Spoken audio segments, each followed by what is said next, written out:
شروع کیا، حضرت غریب نواز نے فوراً ایک دائرہ بنایا، اپنے چند مریدوں کو اس کے اندر کر دیا، کہا باہر مت نکلنا، ان کے جادو کا سارا دم خم اس لکیر کے باہر ہی رہے گا، اندر نہیں آئے گا۔ نتیجہ یہ ہوا کہ ان لوگوں نے بڑے بڑے اسلحے بنائے اور ڈالے، لیکن کسی کی مجال نہیں کی اس لکیر کے اندر آ جائے۔ آسمان سے آگ کی بارش کیا لیکن کوئی فرق نہ ہوا۔ اب وہ تمام جادو کے شعبے دکھانے کے بعد عاجز آ گیا، پریشان ہو گیا، اپنی سبکی محسوس کرنے لگا، شرمندگی محسوس کرنے لگا۔ فوراً شیر کی کھال، ہرن کی کھال پر بیٹھا اور آسمان کی فضاؤں میں اڑ گیا، یہ سوچ کر کے کہ غریب نواز نہیں اڑ پائیں گے، ہماری جیت ہو جائے گی۔ لیکن غریب نواز نے کہا یہ ایسے نہیں سمجھے گا، اب اس کو ڈھنگ سے سمجھانا پڑے گا۔ آپ نے اس زمانے میں جو بھی چپلیں پہنی ہو، نالائن پہنی ہو، بعض کتابوں میں آیا ہے کہ لکڑی کی تھی، آپ نے دونوں کو نکالا اور ہوا میں جانے کی اجازت دے دیا۔ اس وقت نالائن میں نہ تو کوئی پر لگا ہوا تھا، نہ انجن فٹ تھا، نہ موٹر تھا، کچھ بھی نہیں تھا۔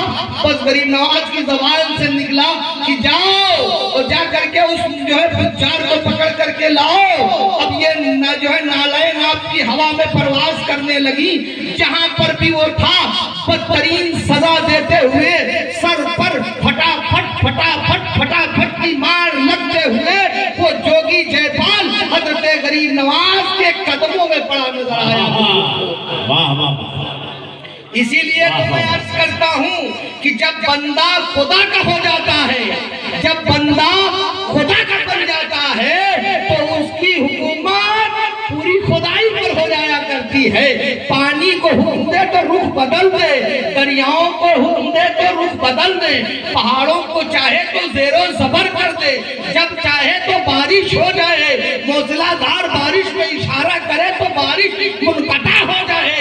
جب بندہ خدا سے محبت کر لیتا ہے تو ساری خدائی اس کے قدموں میں آ جاتی ہے۔ مجھے اجازت دی جائے نقیب اہل سنت میں کہہ دوں کہ جب بندہ خدا کا بن جاتا ہے، جب بندہ خالق و اپنے معبود کا بن جاتا ہے تو جو ہے کائنات کو نالائن بنا کر اس کے قدموں میں ڈال دیا۔ سبحان اللہ، سبحان اللہ۔ جب بندہ اپنے مالک کا سچا بندہ بن جاتا ہے، مطیع و فرما بردار بن جاتا ہے، اللہ سے ڈرنے والا بن جاتا ہے، تو کائنات کو نالائن بنا کر اس کے قدموں میں ڈال دیا جاتا ہے۔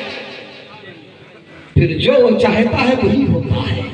لکڑی کے چپلوں کو حکم دے تو ہوائی جہاز سے تیز چلیں، انا ساگر کو حکم دے تو ایک پیالے میں آ جائیں، ایک پیالے کو حکم دے تو پھیل کر کے انا ساگر ہو جائیں، زمین کو حکم دے تو اونٹوں کو پکڑ لے اور زمین کو حکم دے تو اونٹوں کو چھوڑ دے، جو چاہے وہ وہی ہوتا ہے جب بندہ خدا کرتا ہے۔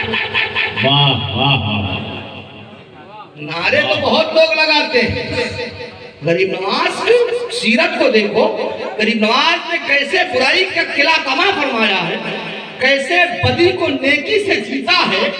اور تو صحیح غریب نواز کی بارگاہ میں جوگی جے پال کا آپ کے قدموں پر گرنا تھا، قسم خدا کی سارے جادوگر ڈھیر ہو گئے، سب کلمہ پڑھ کر کے مسلمان ہو گئے، اور پھر یہ تعداد بڑھتی گئی۔ علماء فرماتے ہیں، کتابوں میں فرماتے ہیں کہ دیر جو ہے تقریباً 90 لاکھ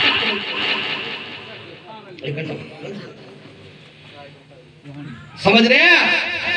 یہ غریب نواز کی برکت تھی کہ ہندوستان نے 90 لاکھ لوگوں کو مسلمان بنایا، جن کے دل، جن کے سر پتھر کے بے جان معبودوں کے آگے جھکتے تھے، ان کو اٹھا کر کے ایک خالق و مالک سے ملا دیا، ایک خالق و مالک کی صحیح معرفت عطا کر دی، ایک خالق و مالک کی رضا حاصل کروا دی، اور پھر ان 90 لاکھ لوگوں سے کتنے گھرانے مسلمان ہوئے۔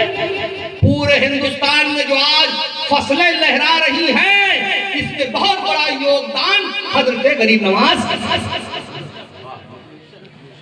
ہندوستان کی حکومت اللہ کے رسول نے عطا فرمائی، اسی لیے آپ کو سلطان الہند کہا جاتا ہے، ہند الولی کہا جاتا ہے آپ کو۔ آپ غریبوں کے آقا، غریبوں کے داتا ہیں۔ جو بھی آپ کی بارگاہ میں حاضر ہوتا ہے صدق دل سے اپنی مرادیں چاہتا ہے، آپ کو وسیلہ بناتا ہے، اللہ تعالیٰ اس کو بامراد کر دیتا ہے، اس کی جھولیاں بھر دیتا ہے۔ ویسے غریب نواز کی بارگاہ میں ایک نابینا تو ایک زمانے سے آنکھیں مانگ رہا تھا۔ واقعہ ہے، اشارہ کافی ہے۔ ایک نابینا تو ایک زمانے سے آنکھیں مانگ رہا تھا۔ کوئی میرا دامن پکڑ نہیں سکتا ہے کہ حضرت آپ تو یہ کہہ رہے ہیں کہ غریب نواز دیتے ہیں، عطا کر دیتے ہیں، دے دیتے ہیں، اللہ راضی ہو جاتا ہے۔ لیکن دیکھا یہ جاتا ہے تاریخ میں ایک نابینا کم و بیش 12 برس سے غریب نواز کی لنگر کھاتا وہیں رہتا اور آنکھیں مانگتا، 12 برس تک اسے آنکھیں عطا نہ کی گئیں۔ آخر وجہ کیا میں کہہ دوں کہ حضرت سلطان محی الدین اورنگزیب علیہ رحمت و رضوان کا جب گزر اجمیر شریف ہوا، حاضری کے لیے وہ سلطان پہنچا، وہ بادشاہ پہنچا جو اپنے وقت کا ولی کامل تھا، جو اپنے وقت کا مجدد بھی تھا، اورنگزیب جس کا نام تھا۔ وہ پہنچا، پہنچنے کے بعد ایک نابینا کو دیکھ رہا ہے کہ وہ نابینا غریب نواز کی بارگاہ میں آنکھیں مانگ رہا ہے۔ پوچھنے پر معلوم ہوا 12 برس ہو گئے، آنکھیں نہ ملی۔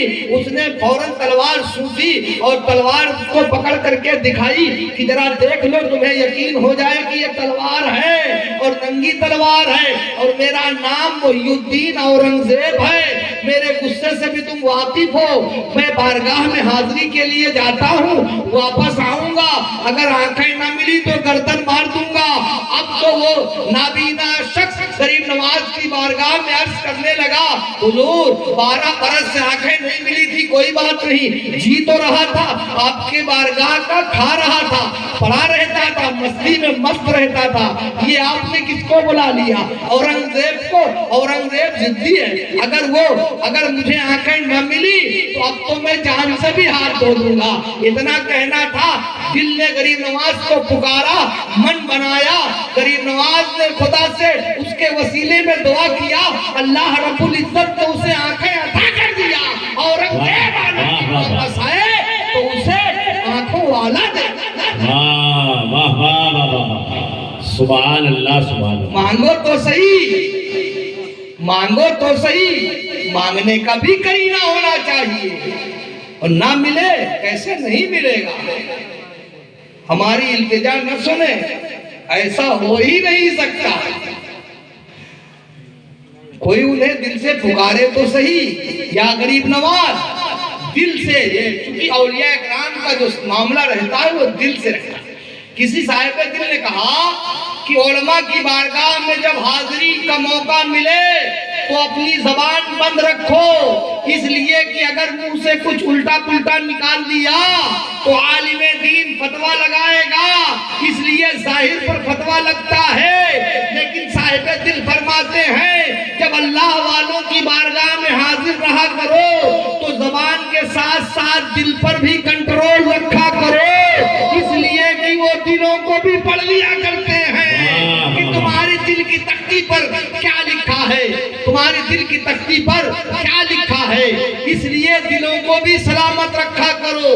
جب اللہ والوں کی بارگاہ میں پہنچو، شور شرابہ نہیں، نعرے بازی نہیں، جاؤ نہایت ہی سکون و اطمینان کے ساتھ بیٹھ کر کے یکسوئی کا ماحول بناؤ، صاحب مدار سے اپنا روحانی سلسلہ مضبوط کرو اور اس کے بعد مانگو، انشاءاللہ وہ آپ کی سفارش فرمائیں گے اور اللہ سے دلوائیں گے۔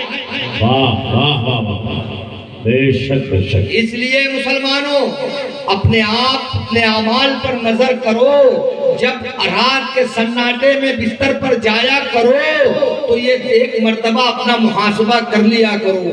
ہر بندہ تو یہ جانتا ہے نا کہ صبح اٹھ کر کے ہم نے کیا کیا تھا، پھر دوپہر میں کیا کیا، پھر 4 بجے کے ٹائم کیا کیا، پھر شام میں کیا کیا، پھر رات میں کیا کیا، اور بستر سے آنے پہلے ہم نے کیا کیا۔